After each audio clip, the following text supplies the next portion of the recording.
ایک صاحب کا میرے پاس فون آیا، کہنے لگے یار آپ کے فضائل صدقات اور فضائل اعمال میں تو شرک بھرا ہوا ہے۔ میں نے کہا کیسے؟ انہوں نے کہا وہ فلاں بزرگ نے مردے کو زندہ کر دیا اور یہ کر دیا، پتہ نہیں وہ کر دیا، یہ تو شرک ہے۔ میں نے کہا کیوں شرک ہے؟ انہوں نے کہا یہ تو اللہ کے پاس اختیارات ہیں۔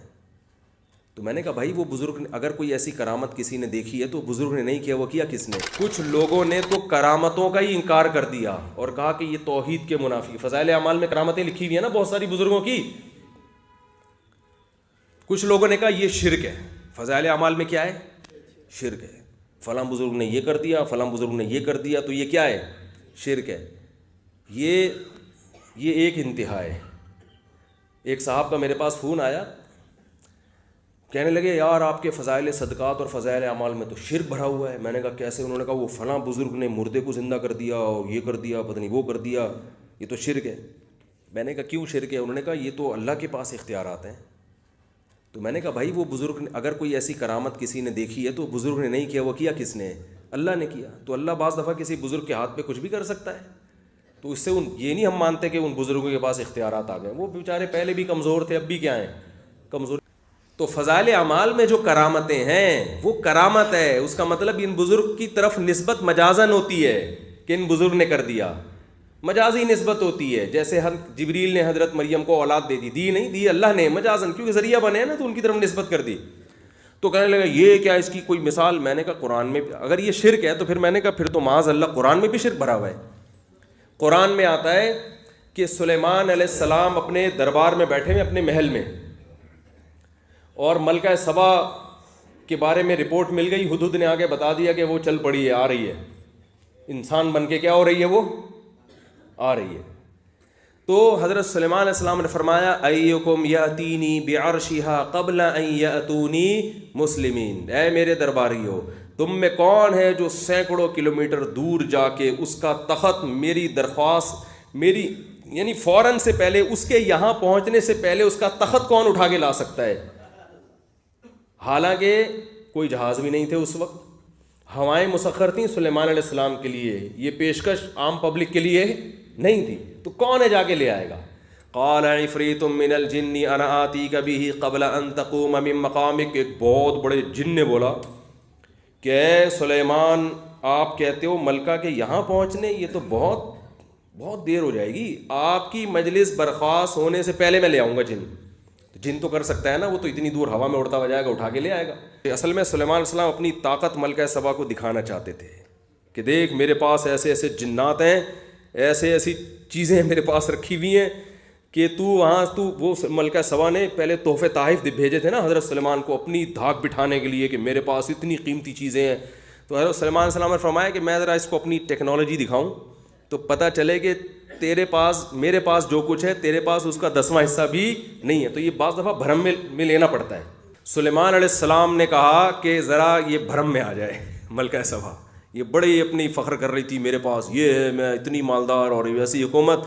سلیمان علیہ السلام نے کہا اس کے یہاں پہنچنے سے پہلے اس کا جو عالی شان اربوں کھربوں روپے کا تخت ہے وہ کون ہے یہاں اٹھا کے لے آئے، تاکہ وہ دیکھتے ہی کس میں آ جائے؟ بھرم میں آ جائے۔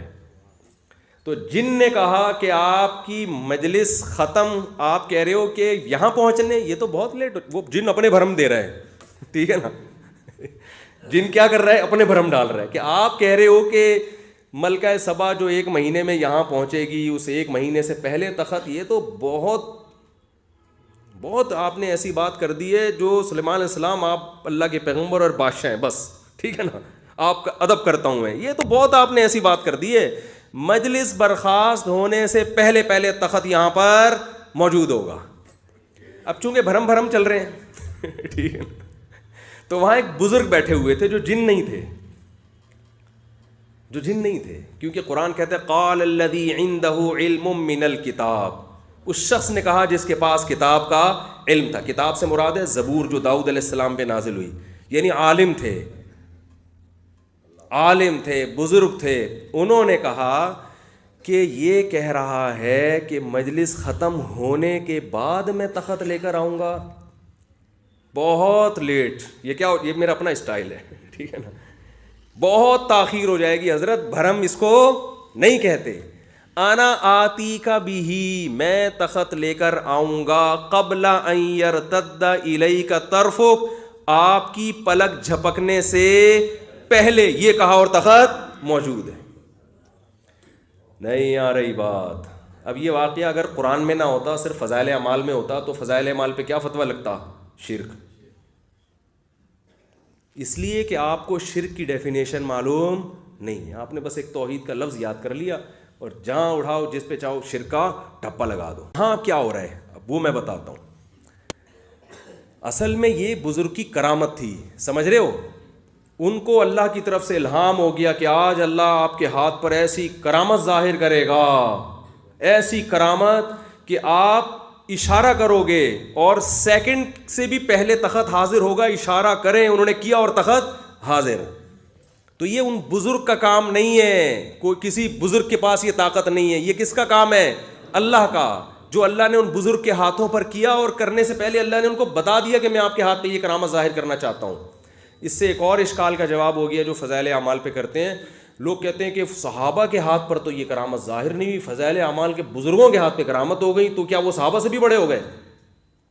بھائی کرامت ظاہر ہونے سے کسی کا مقام دوسرے سے بڑا نہیں ہوتا، اس لیے کہ پھر یہ اشکال تو وہاں بھی ہوگا کہ سلیمان علیہ السلام تو پیغمبر ہیں، بادشاہ ہیں، اللہ کے برگزیدہ پیغمبر ہیں، وہ تو تخت لا نہیں سکے، وہ تو 1 مہینے کا انتظار کر رہے ہیں کہ بھائی اگر نیچرل طریقے سے آئے گا تو 1 مہینہ تو لگے گا کم از کم، ہوا میں بھی اڑ کے جائیں گے تو ٹائم لگے گا نا، کوئی اخپل طریقے سے کوئی لے کر آئے، کوئی کس طریقے سے لے کر آئے، اخپل طریقے، پشتو کوئی پٹھان بھائی بیٹھے ہوئے، اخپل کا لفظ نہیں، مزہ نہیں آئے گا۔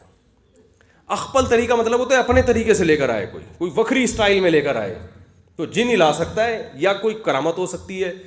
تو وہ کرامت جو حضرت سلیمان علیہ السلام کے ہاتھ پہ ظاہر نہیں ہوئی، وہ ان کے درباری میں سے ایک امتی کے ہاتھ پہ ظاہر ہو رہی ہے، تو ظاہر ہونے کے باوجود اس امتی کا مقام پیغمبر سے بڑھ کر نہیں ہے۔ تو پتہ چلتا ہے میرے بھائی کہ کرامت ظاہر ہونے سے یہ نہیں ہوتا کہ یہ صحابی سے بڑا ہو گیا۔